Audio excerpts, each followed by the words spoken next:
118년 동안 해묵은 앙숙관계를 이어온 태국과 캄보디아의 국경 분쟁이 2025년 12월 다시 한번 파국 직전의 상황으로 치닫고 있습니다.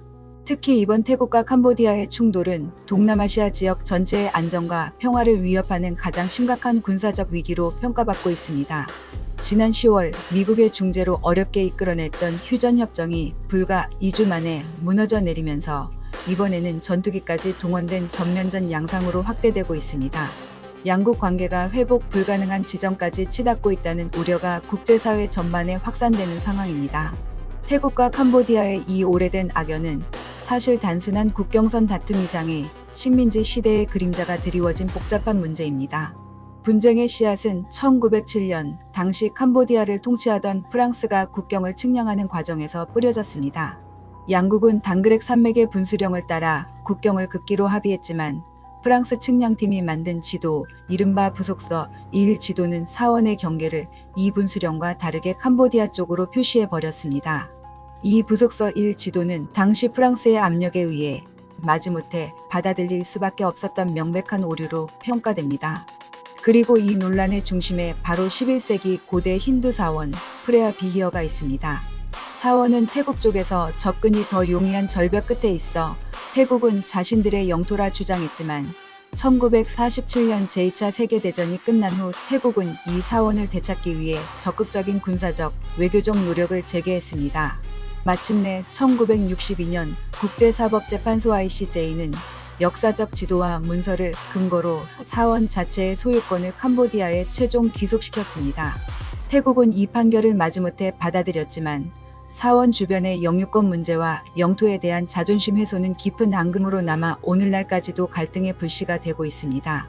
태국은 사원 주변 4.6제곱킬로미터의 영토에 대한 영유권을 여전히 주장하며 물러서지 않고 있습니다. 양국의 정치적 이슈가 불거질 때마다 국경 분쟁 지역에 군대가 배치되고 충돌하는 악순환이 반복되고 있습니다.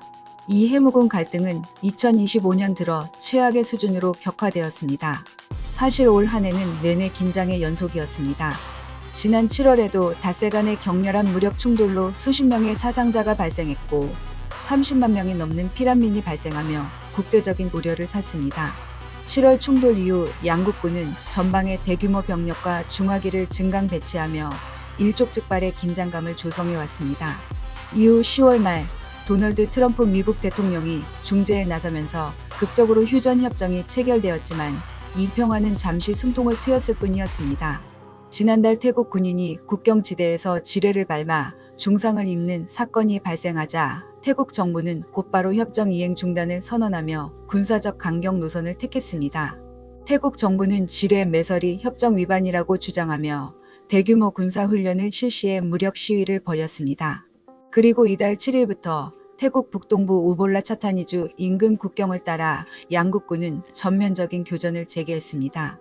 태국군은 캄보디아군이 기관총과 박격포로 먼저 공격했기에 자위권 차원의 대응이었다고 주장하며 억제 작전으로 F-16 전투기를 동원한 군사 목표물 공습을 감행했습니다.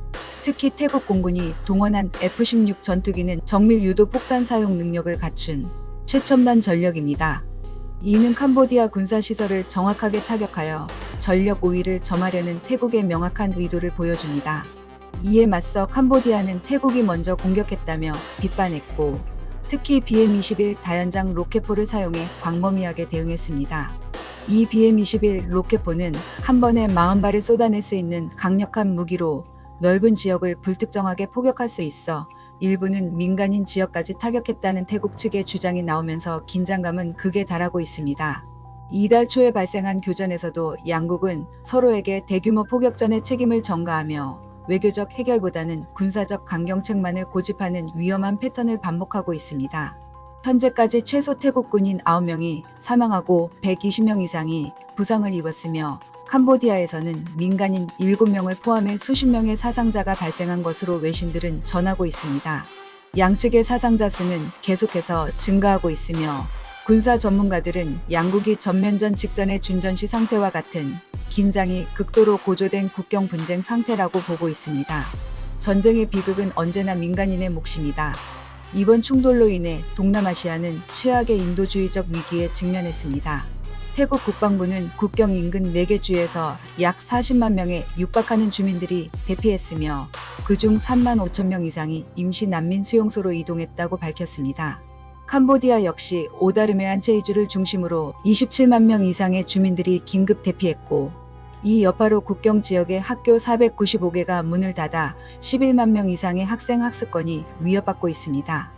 수십만 명의 피난민 중에는 여성, 아동, 노약자가 대다수를 차지하며 기본적인 생필품과 의료 지원이 절실한 상황입니다. 무엇보다 심각한 것은 인류 공동의 유산인 세계문화유산의 안전 문제입니다. 유네스코는 이번 충돌이 프레아 비히어 사원을 비롯한 고대 유적지에 치명적인 손상을 입힐 수 있다고 경고하며 양국의 국제법에 따른 문화재 보호 의무를 긴급히 상기시켰습니다. 사원의 파괴는 돌이킬 수 없는 인류 문화의 손실이 될 것입니다. 이번 사태는 단순한 국경 분쟁을 넘어 동남아시아의 경제와 관광 산업에도 심각한 타격을 입히고 있습니다. 국경 폐쇄와 여행 경보 발령으로 인해 이 지역을 통과하는 물류 이동이 완전히 마비되었으며 태국과 캄보디아의 주요 수입원 중 하나인 관광 수입이 급감하고 있습니다. 더욱 우려되는 점은 국경 인근의 농경지가 지뢰와 불발탄으로 오염되면서 난민들이 돌아가도 생계를 이어갈 수 없는 장기적인 악순환이 예상된다는 것입니다. 지역 안정을 위해 말레이시아 총리를 비롯한 아세안 국가들 역시 양국의 즉각적인 자제를 촉구하고 있지만 양측 모두 강경 대응 방침을 고수하고 있어 상황은 쉽게 진정되지 않고 있습니다. 아세안 국가들은 분쟁 초기부터 적극적인 중재 노력을 펼쳤지만 양국의 첨예한 입장 차이로 인해 뚜렷한 성과를 내지 못하고 있습니다. 이제 유엔 차원의 강력한 개입과 인도적 지원만이 이 위기를 해결할 수 있는 마지막 희망으로 남아 있습니다. 1962년의 ICJ 판결 이후 60년이 지난 지금 프레아 비히어 사원 문제는 단순한 영토 분쟁을 넘어 양국의 정치적 자존심과 민족 감정이 얽힌 난제로 변했습니다. 하지만 국제사회의 감시 속에서 무력 충돌을 지속하는 것은 양국 모두에게 막대한 인명피해와 경제적 손실 그리고 국제적 비난만을 가져올 뿐입니다. 양국의 지도자들은 자국의 이익과 자존심을 잠시 내려놓고 1962년 판결의 이행을 넘어 평화공원 조성과 같은 창의적인 해법을 논의해야 합니다. 무력 충돌로 인한 파괴는 결국 양국 국민들에게 고스란히 돌아올 고통일 뿐입니다. 이 분쟁의 진정한 해법은 외교적 채널의 복구와 1907년의 오류를 바로잡기 위한 투명하고 협력적인 국경 재확정 노력에 있을 것입니다. 프레아 비히어 사원을 공동유산으로 관리하고 국경 지역의 경제 협력을 강화하는 방안이 마련되어야만 이 118년의 악연을 영구히 끊어낼 수 있을 것입니다. 부디 하루빨리 양국 지도자들이 대화의 테이블로 돌아와 이 비극의 악순환을 끊어내고 수십만 피난민이 고향으로 돌아갈 수 있는 평화의 길을 열어주기를 간절히 기원합니다. 수십만 명의 무고한 생명을 담보로 하는 무력 충돌은 이제 멈춰야 합니다. 국제사회가 지속적으로 관심을 기울이고 평화 정착을 위한 압력을 가해야 할 때입니다. 시청해주셔서 감사합니다.